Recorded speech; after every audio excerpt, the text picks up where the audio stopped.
găsit, dragi prieteni, aici pe Tele7 la Psihologia în viața ta. Eu sunt Elena Dobre, psihoterapeut sistemic de familie, cuplu și copil și colegul meu, Teddy Creștin. Bun găsit! Cum ești tu, Teddy? După o săptămână în care oamenii au digerat informația de data trecută. Absolut. Cu alte informații, cu alte teme. Normal. Cu alte teme. În baza... Ne-au întrebat tot cu ceea ce îl mai scriu. Că le selectăm. Chiar astăzi am făcut selecția în baza ceea ce ne-au scris cu următoarele 10 teme în baza mesajelor voastre. Și anume? Pe care sper să le primim în continuare pentru că dumneavoastră selectați temele, nu noi. Noi suntem aici la dispoziția dumneavoastră. Deci următoarea temă era despre reziliență, pentru că e foarte important în societatea contemporană, unde suntem supuși unei cascade de stres din toate direcțiile, să avem și o armă care cu ghilimele, să luptăm împotriva acestui stres care parcă vine peste noi de peste tot, iar această armă se numește reziliență emoțională. E partea inteligenței emoționale de care tot discutăm de ceva emisiuni. Și de ce ne-am legat noi de emisiunea trecută? Pentru că discutam atunci despre gelozia pe muchie de cuțit, cu precădere în cupluri. Astăzi am cules din toate mesajele oamenilor și am spus oare cum reușesc oamenii să meargă mai departe și această putere, da, reziliență, să o transformăm în acea unealtă cu adevărat cu care dânsii să construiască în permanență la ei înșiși și apoi să aducă în cuplu și ei să meargă împreună mai departe. Cum să facă treaba asta? Cum să învețe? Care este modalitatea? Ce este reziliența, Teddy?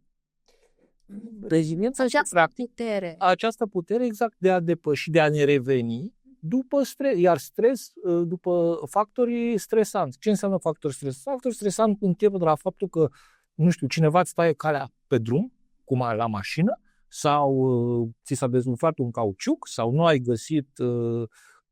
ai mai găsit Coca-Cola, ultima cutie a fost dată la non-stop-ul din colț, până la mari probleme pe planul carierei, că, nu știu, se dorește o restructurare, apar provocări sau mari probleme pe planul relațional, mari provocări pe planul relațiilor cu prietenii, dar toată lumea se uită identifică factorii de stres mari, dar uneori factorii de stres mici, care pot să fie picătura, bucturuga care răstoarnă, deodată ceva izbucnește. Sigur că nu este doar datorită acelui stres mic, dar partea asta de evenimente încărcate de stres mici sunt cele care, ca o ciocănitoare, bat în noi zi de zi. Și nu le-aș neglija nici pe astea și aș spune în condițiile astea să avem și niște tehnici de întreținere corporală și mentală care să ne permită să ne revigorăm după o zi în care noi ținem minte doar factorul mare de stres. Ce a fost? Am avut nu știu ce la serviciu, am avut nu știu ce acasă. Dar au mai fost poate și 20, 30, 204 factori mici pe care noi am înglobat, nici nu am conștientizat, măcar am mers pe pilot automat. Ok, atunci, hai să revenim într-o formă, să le livrăm oamenilor de acasă ce să extragă din ceea ce ne-ai transmis tu. Că din toate aceste întâmplări de viață, oamenii să înțeleagă că reziliența este o practică ce se poate învăța, se poate educa, se poate restructura în funcție de toate întâmplările pe care dânsii le parcurg, da? Toate acele experiențe de viață și chiar dacă este dureros, se suferă, ideea este de a merge mai departe cu extragerea învățămintelor din acele experiențe, da? În baza a ceea ce învățăm, este de dorit să punem în practică în următorii pași relaționali, da? Pentru că despre asta este vorba, despre reziliența aceasta, altfel decât am făcut-o în trecut și distrugeam relații, nu reușeam să peticim, să reparăm sau să îngăduim, să învățăm cum să facem altfel, astfel încât să mergem mai departe cu învățăminte.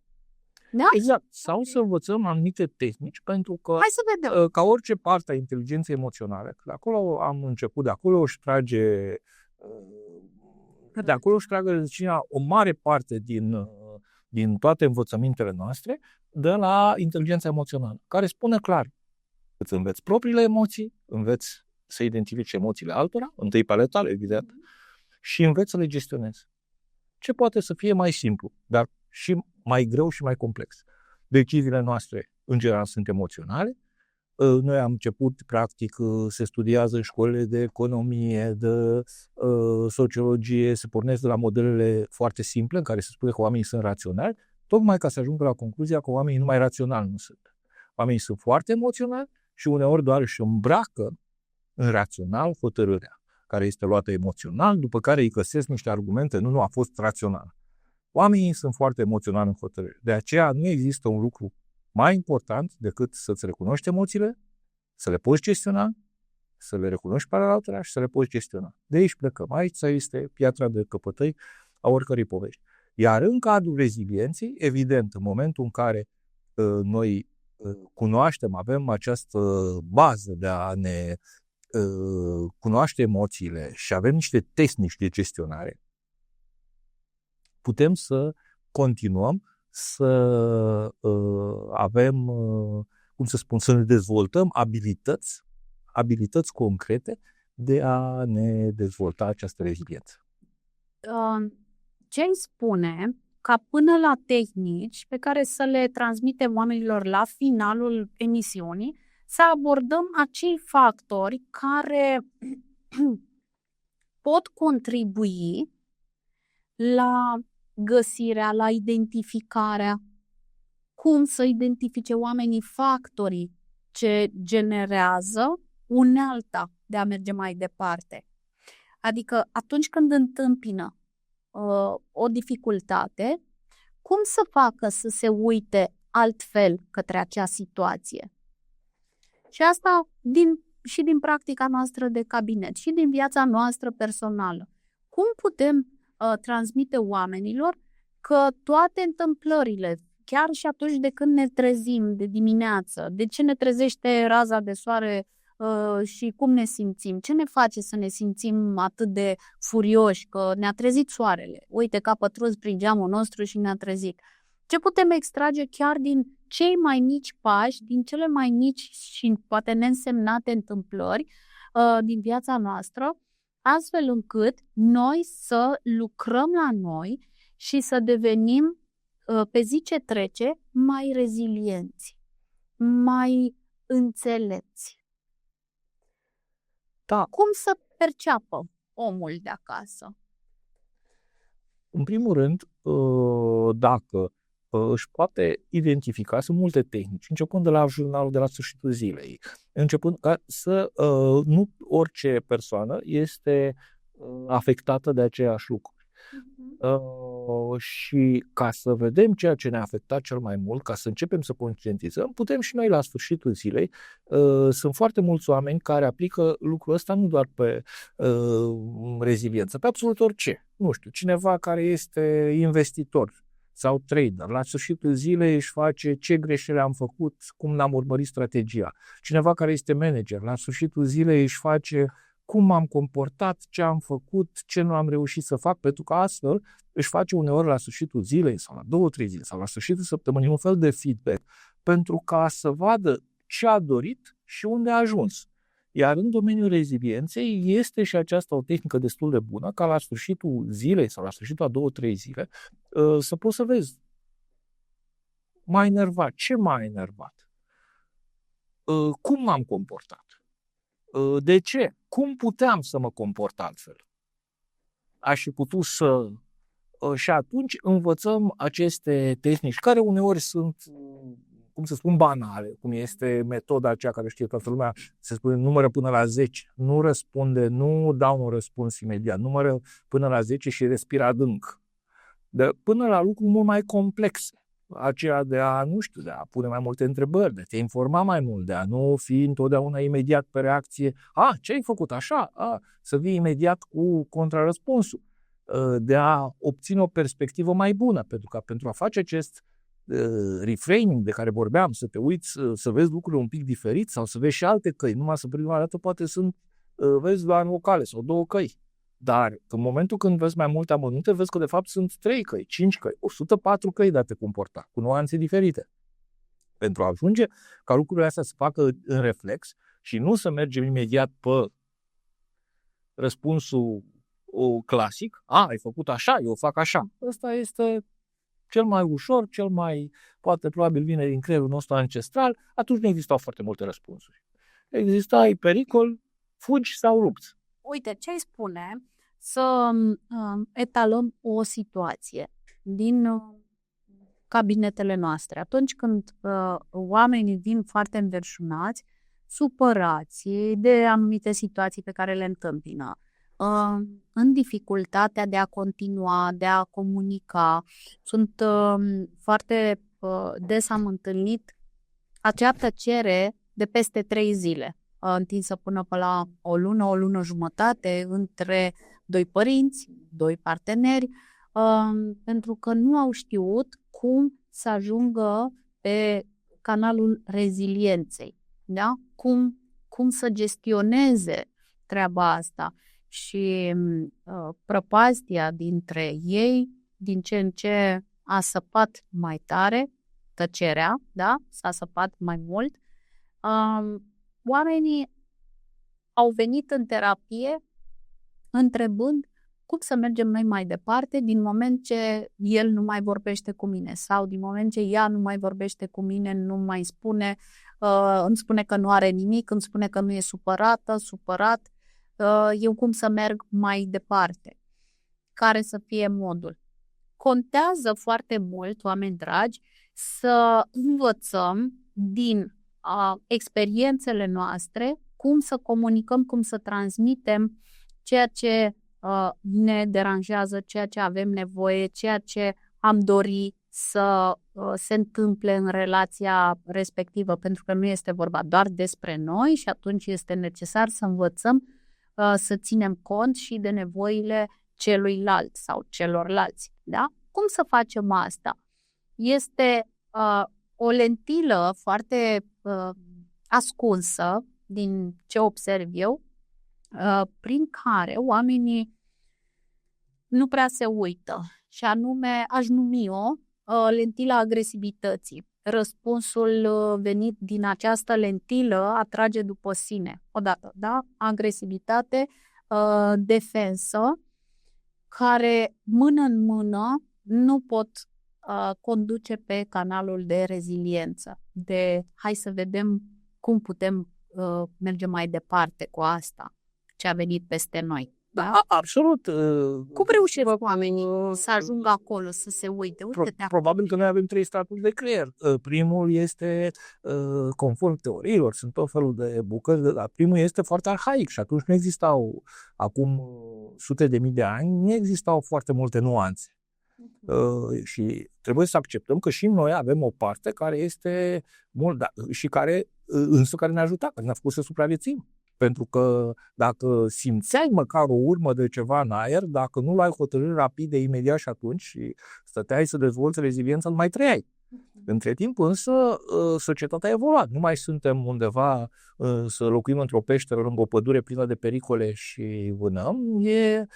Trăim în acea junglă urbană despre care am tot vorbit. Și atunci, sigur că lucrurile sunt mult mai nuanțate, mult mai complexe și avem nevoie exact, pe structura fiecăruia. Iar referitor la ceea ce spuneai, evident, pe lângă inteligența emoțională, gestionarea emoțiilor, rămâne cel mai important pentru noi să ne cunoaștem acele valori de care tot vorbim, pentru că în funcție de asta ne gândim o relație. În momentul în care, exemplu pe care l-ai dat tu, ținem la acea relație, o dorim să dezvolte, da, și atunci nu are rost să intrăm într-un joc a cine rezistă mai mult, cine tace mai mult, cine poate să aplice pierderi mai mari adversarului. Pentru că, chiar în ipoteza în care vom câștiga, de fapt nu vom câștiga, pentru că relația va fi distrusă după o săptămână, 2 săptămâni de tăcere, șicane și atunci, dacă noi vrem ca această relație să funcționeze, trebuie să explorăm și alte alternative, trebuie să vedem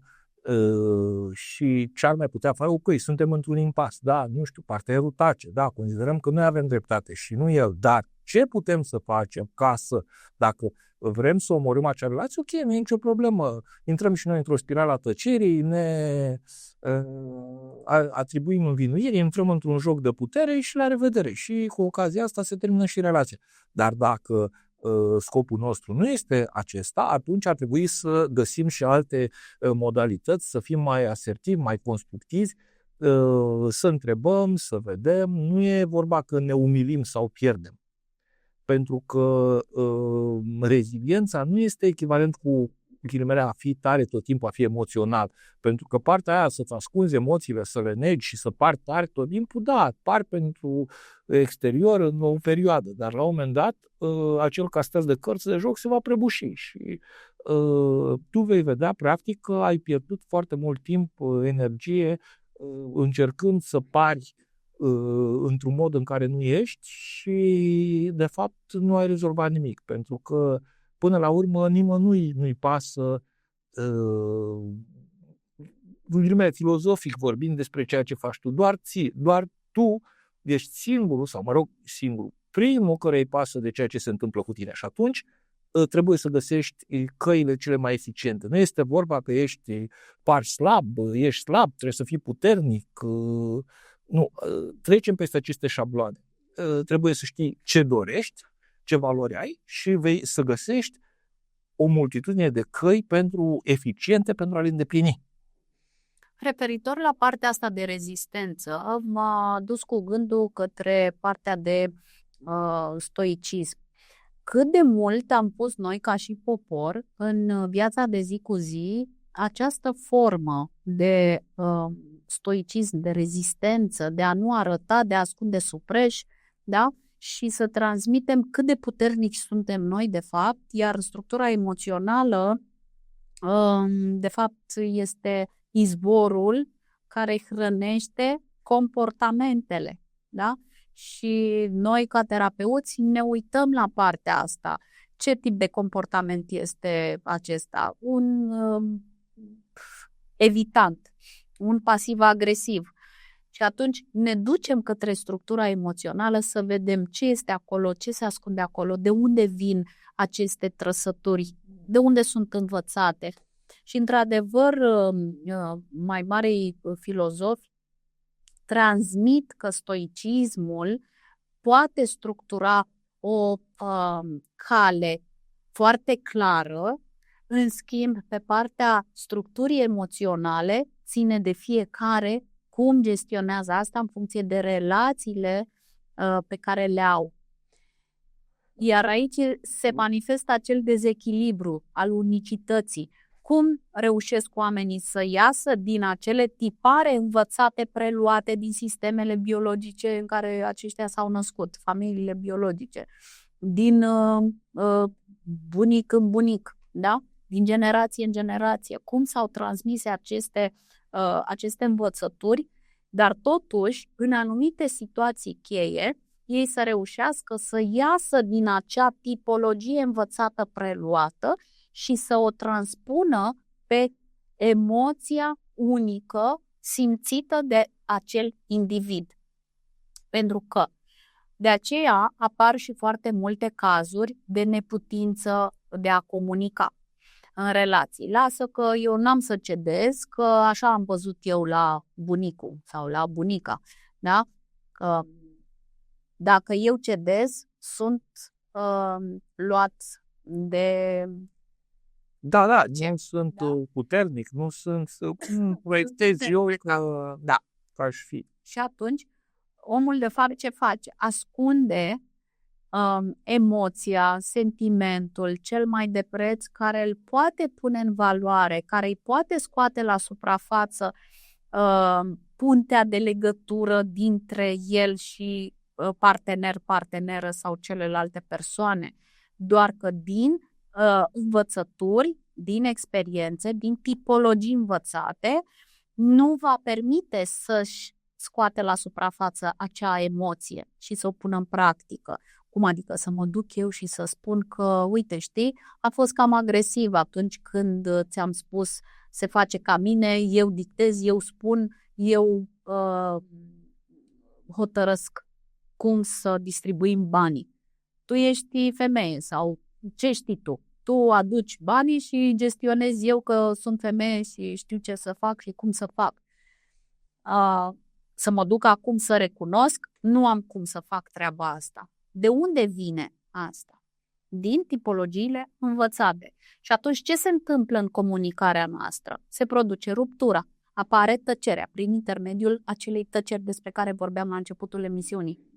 Dacă nu reușim să pășim dincolo de această tăcere cu înțelepciune, cu dorința ascunsă în profunzimea noastră, ca esență umană, și să mergem cu, n-aș spune chiar smerenie, da? Să nu ne ducem pe altă frecvență, pentru a nu fi înțeleși într-o doctrină, dar m-aș duce către acea zonă a transparenței, dacă vrei. Să fim transparenți cu celălalt din fața noastră, cu ceea ce simțim și să punem valoare chiar pe acea emoție. Uite, știi, mi-ar plăcea să comunicăm, să avem o comunicare. Da? De fapt, noi asta dorim să vă transmitem. Cum să faceți treaba asta? Cum să pășiți dincolo de tăcere către acea reziliență? Da? Ce înseamnă? Cum este treaba asta? Că nu e palpabil, da? Reziliență. Și de fapt, doar folosim imaginile. Sigur, trebuie și lucruri plastice. Era un proverb japonez care spuneau că emoțiile poate să încălzească inima sau poate să o ardă.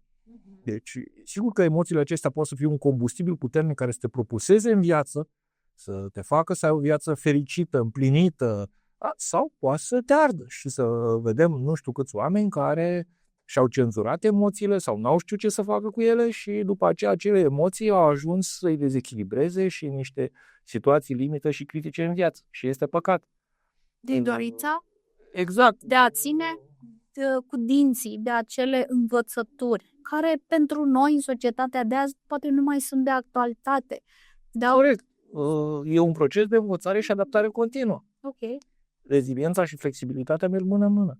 Iar sigur că noi suntem în situația, noi am ajuns în situație care, în situația dată, în urma unui istoric, familie, modele comportamentale, dar există niște recomandări pentru a crește reziliența și a dezvolta reziliența general.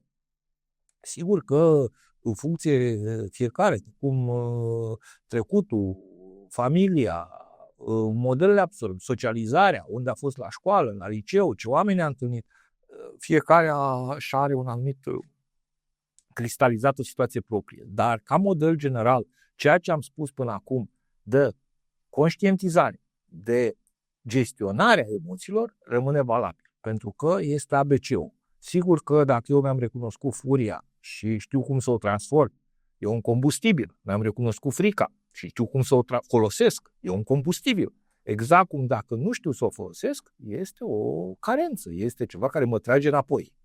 De aici pornim. Iar alte lucruri care ne-ar putea ajuta ar fi, de exemplu, să învățăm să ne dezvoltăm gândirea pozitivă despre ceea ce vorbim. Unii oameni chiar trebuie să accepte că s-au născut mai pesimiști. Nu este nicio rușine dacă, din punct de vedere genetic, cineva este mai pesimist sau prin natura trecutului a crescut într-o familie care era în timpul verii, puneți căciula că sigur o să plouă, păi au 40 de grade sau nu e nicio problemă. Important e ce facem noi cu ceea ce s-a făcut din noi. Deci gândirea pozitivă se învață.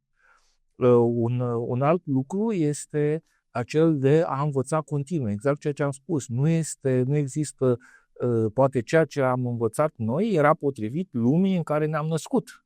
Acum X ani. Ceea ce am învățat acum 10 ani a fost foarte bine, ne-a ajutat acum 10 ani. Astăzi, întotdeauna, învățăm lucruri noi, perspectivele noi se nasc din acele lucruri, pentru că nu avem cum să le creăm dacă noi nu acumulăm informații noi, nu ne uităm la modele noi, la oameni care au succes în domeniu.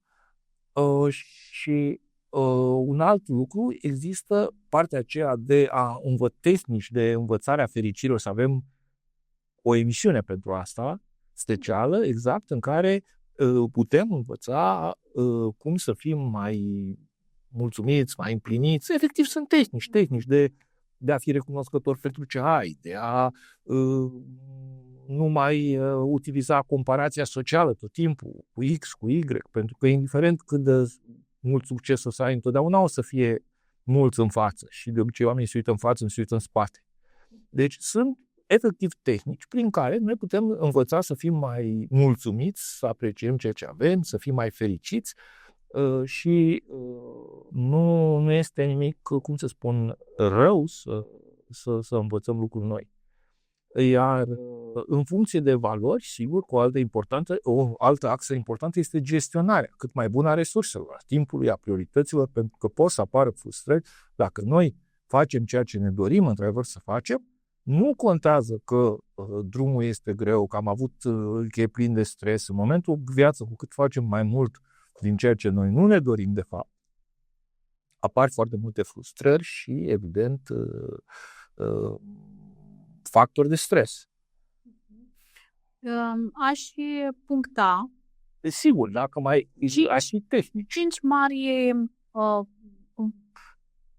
tehnici sau cum să pășească oamenii către învățarea rezilienței, de cum să exerseze treaba asta, pentru că ai punctat lucruri foarte importante, esențiale.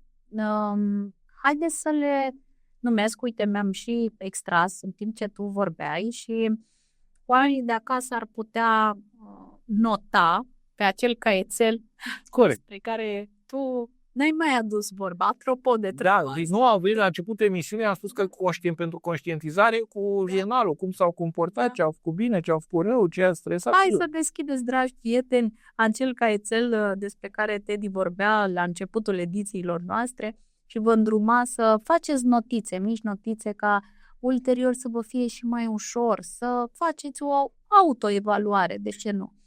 Iar acum eu am notat așa, că autoobservarea și conștientizarea reacțiilor emoționale sunt de mare importanță atunci când le simțiți, da? Atunci când ele vin în anumite situații, în anumite experiențe, da? Să faceți o autoanaliză.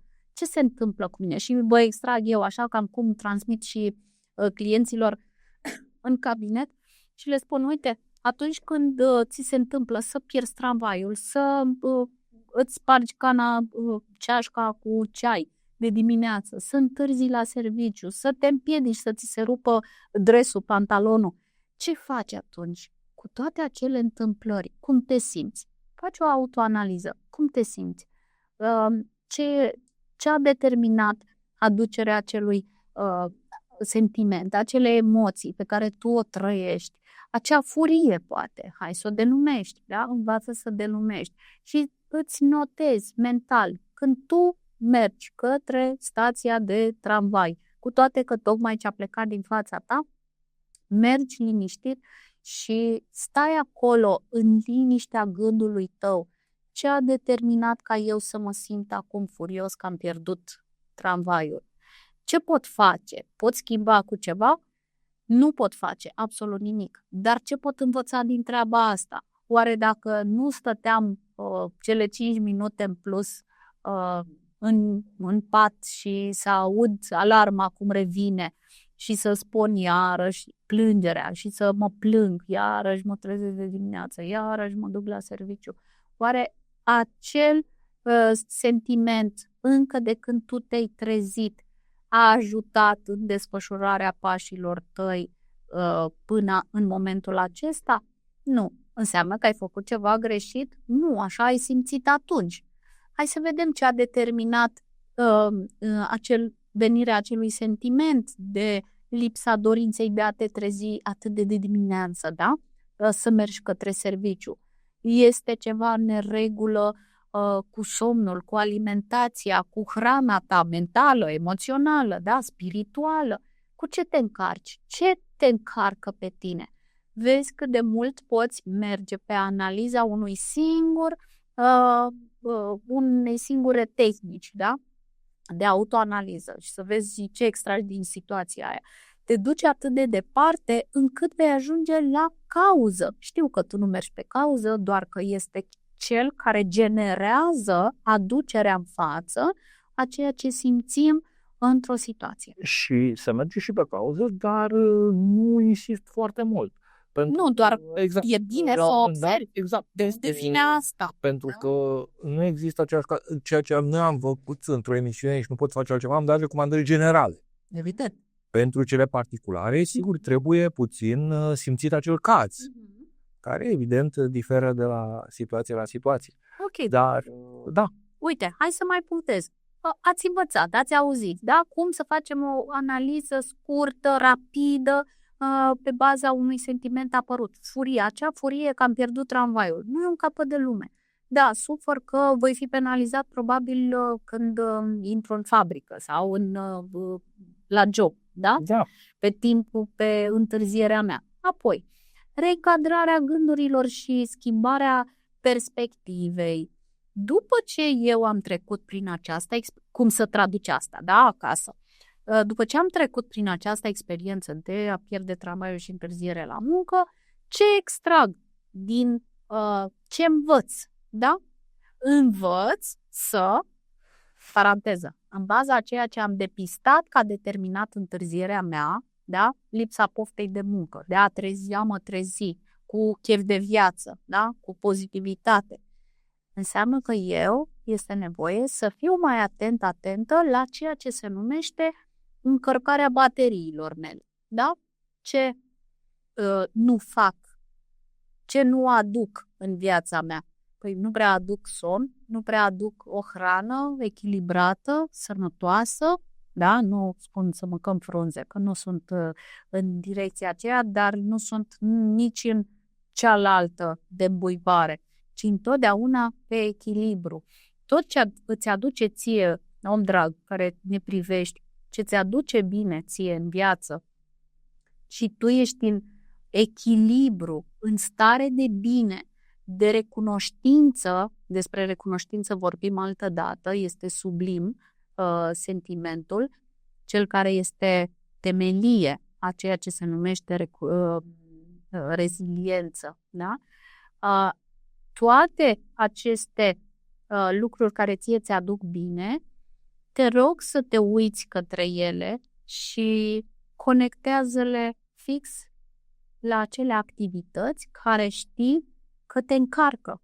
Dacă știi că ești obosit, că nu ești dormit de atâta timp, pe timpul de ore care corpul tău procesează și se simte odihnit, te rog să te duci către acea direcție. Odihnește-te mai mult. Ce te împiedică? Și iarăși cu șirul de întrebări. Ce te împiedică să nu ai timpul tău de odihnă?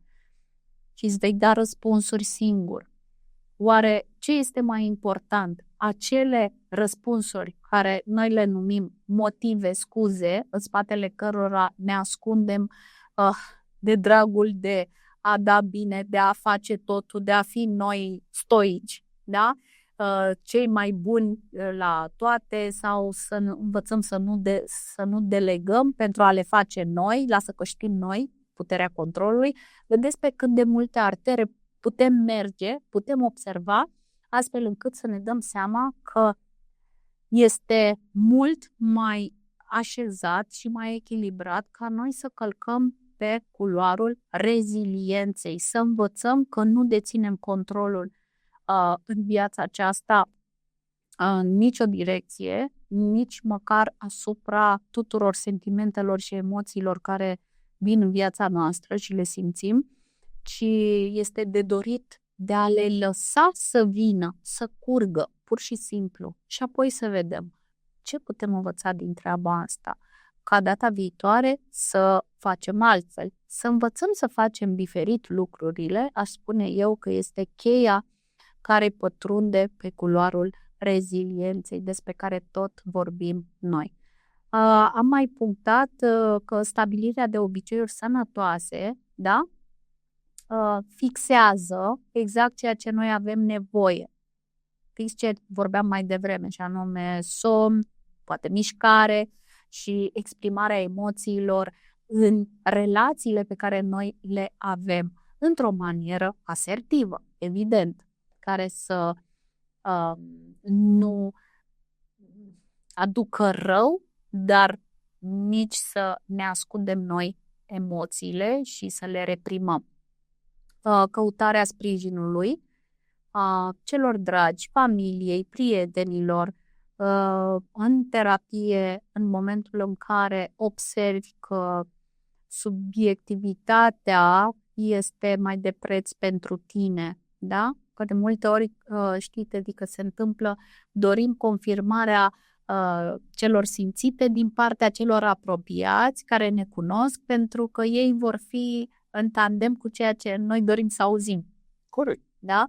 Și atunci este de preferat să mergeți către un consilier de dezvoltare personală, către un terapeut, căruia să-i expuneți situația, etapa de viață în care voi vă aflați și dificultatea cu care vă confruntați.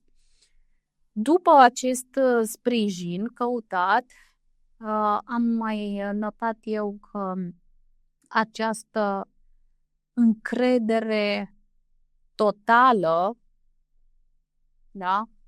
Că nicio durere nu este un capăt de lume, din nou te face să fii deschis către acest culoar de comunicare cu precădere în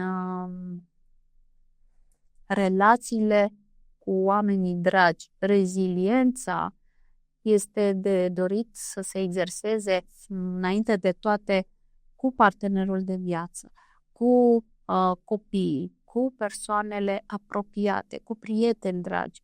Practică treaba asta și ai să vezi cât de bine îți va creiona modul în care tu alegi pe zi ce trece să fii mai bun, să fii varianta ta cea mai bună, prin intermediul rezilienței. Da? Știi, Teddy, există acele mituri, da? Despre care tu ai menționat mai devreme, și anume că a fi tare tot timpul și că a nu arăta emoțiile înseamnă să fii pe control în viața ta. Iar asta, de fapt, nu ne dă voie să pășim către reziliență. Ne permite însă să săpăm prăpastia mult mai mare între noi și ceilalți. Și primii sunt membrii familiei, cei dragi, prieteni, parteneri, partenere, copii, de ce nu?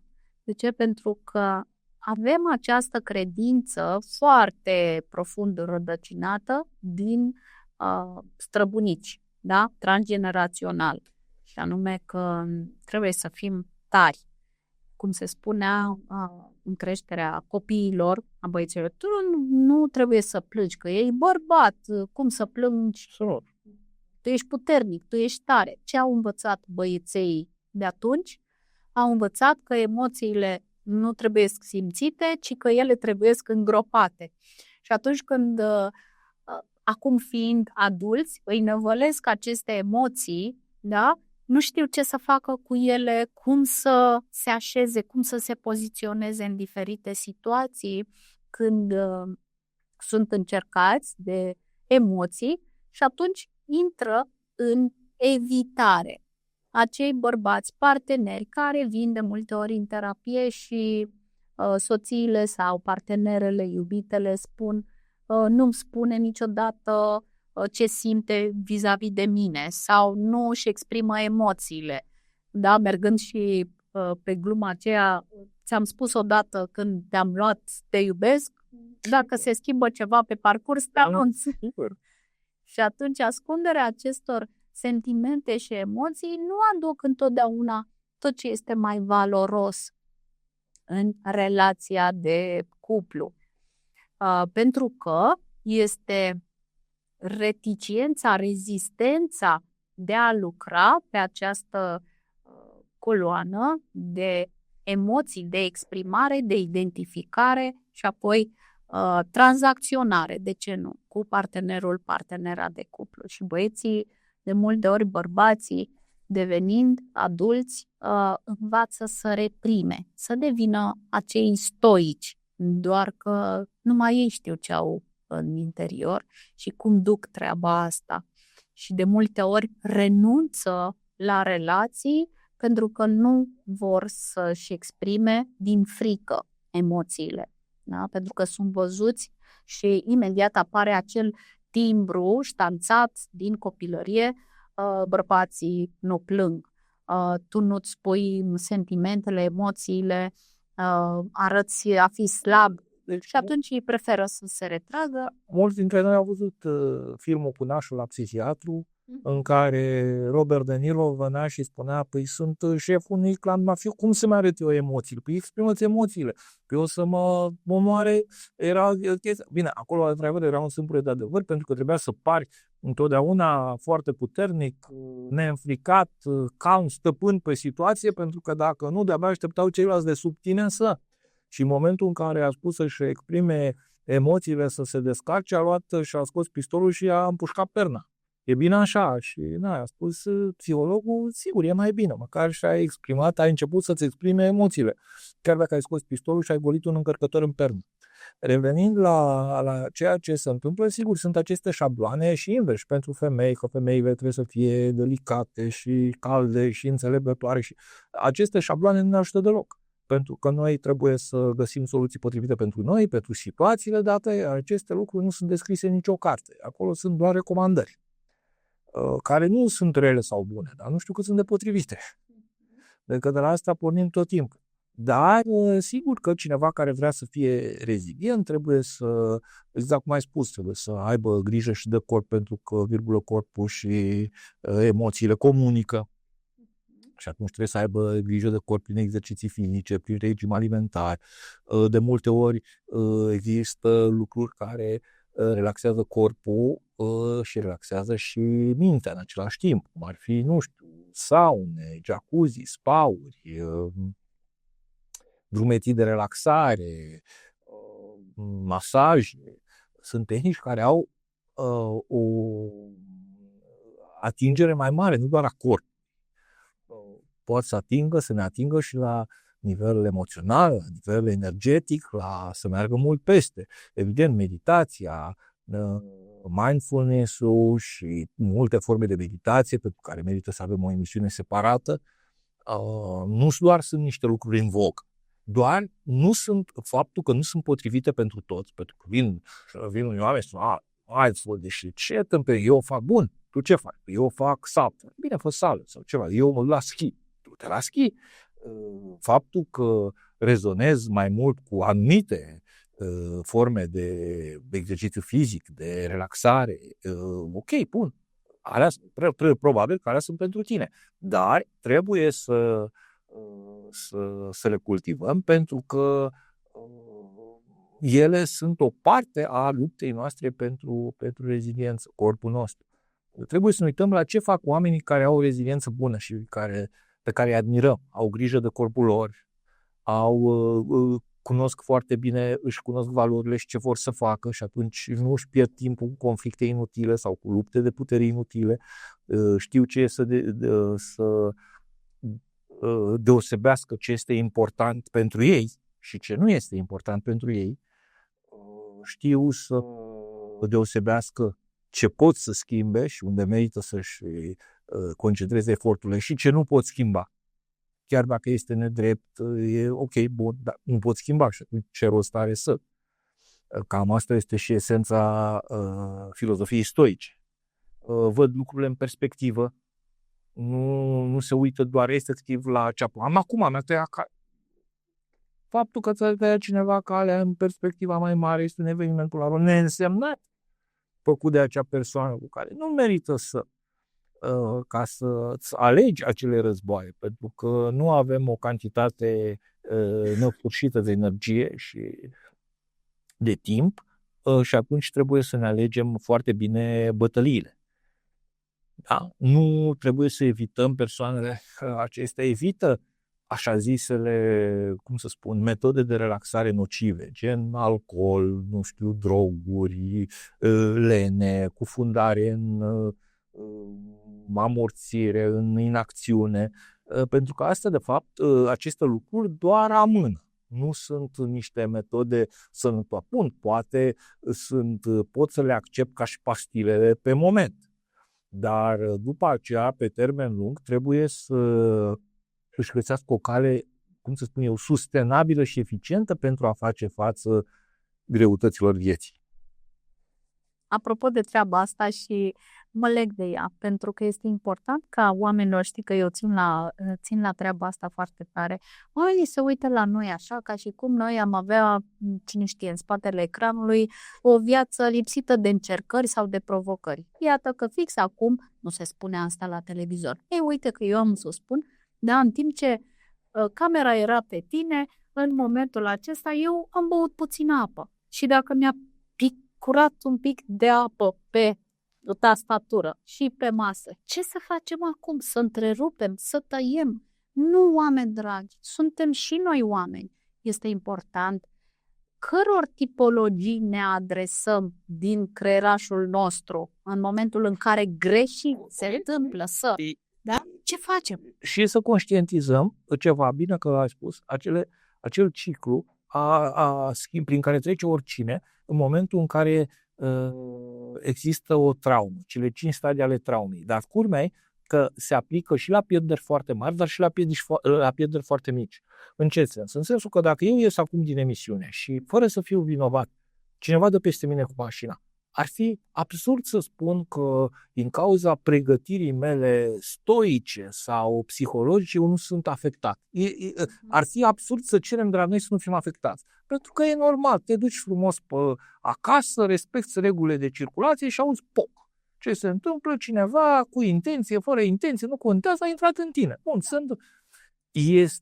în momentul în care cineva a intrat în tine, îți dă asigurarea și practic, de fapt, el a scăpat pentru că asta este, se duce mai departe, poate să aibă o zgârietură și tu trebuie să te duci cu asigurarea lui să-ți rezolvi prin acel hățiș birocratic tot. Aparent, nu există costuri, în practică există costuri imense, din nefericire, în timp, energie și neuroni care, se refac foarte greu. Pe scurt, ești afectat, dar în momentul când ești conștient că există 5 stadii, aceste stadii se aplică la absolut orice și un eveniment minor. Doar că la un eveniment minor ele merg pe pilot automat. Poate să dureze și 20 de secunde, dar treci prin ele. Alți oameni sunt, pironiți într-unul în acele stadii 20 de ani. Dar hai să trecem puțin prin ele. Care sunt acele stadii? 1. În momentul când a avut loc o traumă cât de mică, are loc negarea. Nu mi s-a putut întâmpla mie, de fapt, cum ar fi fost să nu se întâmple, cum ar fi fost să nu fi plecat de acasă, evitam accident, cum era. Păi da, dar deja s-a întâmplat. Păi da, dar ce bine era dacă nu se poate, să ai odată. Da, dar este normal, asta încercăm să zic, e normal să ajungi în negare. Dacă ai o reziliență emoțională, un control mai bun, o înțelegere mai bună, treci mai ușor prin ea. Dar este absurd să soliciți ție să nu trec prin negare, pentru că nu ești un zeu din Olimp. Ești un om, un muritor și treci prin tot ce este omenesc, nu este străin. Deci, treci prin negare, după care furia. E normal să treci prin furie, pentru că, domnule, am respectat toate regulile de circulație. De ce negare, de ce să mi se întâmple mie? Furia, la fel, este... Dacă nu dădea peste mine, nu mai aveam mașina zgâriată. Exact, nu aveam atâtea timp. La câte aveam de făcut, uite, acum trebuie să mă mai duc și să repar, și să... Deci, Este normal până la urmă să fii furios, nu-ți nega. Nu e o dovadă a pregătirii tale superbe care să nu fii furios. Ba da, ar trebui să te îngrijoreze dacă nu ești furios. Pentru că, nu știu, ești apatic, ești pe depresie, ai alte probleme mult mai. Este normal să fii furios. Una este însă să fii furios 1 minut, alta este să fii furios 6 luni. Pentru că... Intrăm în alte blocaje acolo. Intrăm în alte blocaje, da. Următorul? Este, exact, e ca un ban de asta să trecem prin stadii și revenim și la bani. Da. După care e negocierea. Da? Negocierea este o formă de a compensa, în sensul de sunt acele argumente. Dacă aș fi făcut aia, nu era cealaltă. Dacă merge foarte mult și cu învinovățirea. Dacă aș fi făcut aia, ar fi ieșit pe altfel. Dacă aș face așa, ar ieși așa. Dar, practic, lucrurile deja s-au întâmplat. Indiferent de ce am căutat să negociem, nu știu, exact. Și după care urmează partea de depresie. Conștientizez până la urmă că s-a întâmplat și devii apatic, cum am putut să fiu așa de prost? Cum am putut să s-a întâmplat? Dar cum să nu mă uit totuși? Eu întotdeauna mă asigur deși n-am avut nicio vină, dar eu merg foarte încet totuși și de data asta mergeam un pic tare. Și cum s-a putut? Și foarte multă lume intră, dacă e evident, traumă majoră, intră în partea aceea de depresie, de apatie, de învinovățire, în care deși pierderea este acceptată, nu poate îi paralizează în acțiune. Oameni, nu știu, care au pierdut la bursă, n-au mai intrat niciodată. Oameni care și-au pierdut serviciu și nu s-au mai refăcut în carieră niciodată, pentru că au rămas gata, serviciul ăla a fost pierdut, gata, nu știu, poate a fost o restructurare, poate a fost un lucru, dar au rămas tot timpul, eu am fost manager și nu mai poate să iasă din acea paradigmă și cu cât un om este mai flexibil, poate să acceadă la următorul stadiu, unde de fapt începe vindecarea. Acela este stadiul acceptarea, în care începe și vindecarea. Tehnicile noastre de reziliență tind să ne împingă mai rapid prin primele 4 stadii ca să ajungem la acceptare, pentru că lucrurile oricum s-a întâmplat, și la construirea următorului, să spun eu, următoarelor oportunități, următoarelor modele, pentru că, de exemplu, ce s-a întâmplat? S-a bușit mașina, bun, e ceva pozitiv? Nu, dar o să mă duc și poate acolo o să-mi vopsească mai mult, o să-mi facă și unele părți care erau lângă și mașina o să arate mai nouă, mai frumoasă. Am pierdut serviciu, da, dar pot învăța noi abilități și poate pot găsi ceva care îi se pare imposibil acum, peste 2 ani o să fiu mult mai sus. Cum? Acum toată lumea te-ar înjura, ți-ar da cu un scaun în cap. Nu, există posibilitatea ca 2 ani de acum încolo când ne întâlnim să spun, ce bine, măi, că s-a întâmplat. Sau exact asta lucru și în relații. Și în tot timpul poți să găsești oportunități mai bune, poți să te dezvolți, poți să ajungi în lucruri nebănuite, dar trebuie să ajungi la stadiul 5, la acceptare și la construcție, pentru că altfel tu nu poți exploata oportunitățile. Dacă tu ești cramponat în pierderea vechiului job, nu vei exploata noile oportunități, în vechea relație. Dacă ești încă traumatizat de pierderea, persoanei dragi, tot timpul nu vei putea să fii pregătit mental, să ai acel tonus de acceptare plus vindecare pentru a lua noile oportunități și pentru a merge mai mult înainte. Deci nu ești limitat la acea pierdere. Cât timp tu nu ai ajuns la stadiul pasul 5, ești în continuare în pasul 1, 2, 3, 4, vagabondezi pe acolo și evident e acea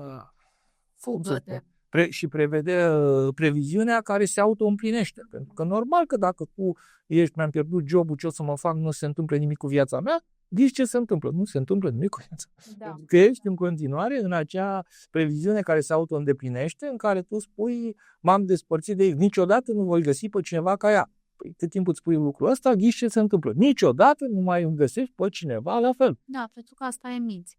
Uite, Teddy, că noi suntem acum la finalul emisiunii și mi-ar plăcea tare mult să transmit, uite așa, 2 mari întrebări oamenilor de acasă, pentru că foarte frumos ai încheiat tu, punctând aceste stadii prin care oamenii trec, inevitabil, cu toții trecem prin asta, ține de noi cât timp, câtă vreme ne oprim acolo.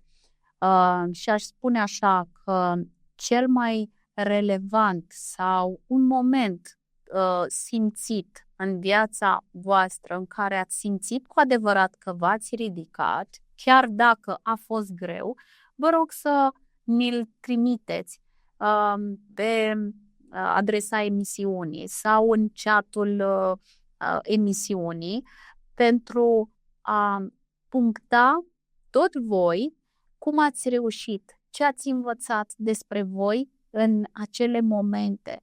Știți de ce vă rog asta? Pentru că sunt atât de mulți oameni care și-ar dori să aibă acces la informații prin care alte persoane au trecut prin poate aceleași situații, da? Similare. Cum au procedat alte persoane și ce i-a împiedicat vreme lungă să facă ceva în direcții mai echilibrate și au reușit totuși să pășească, împărtășiți-le cu noi.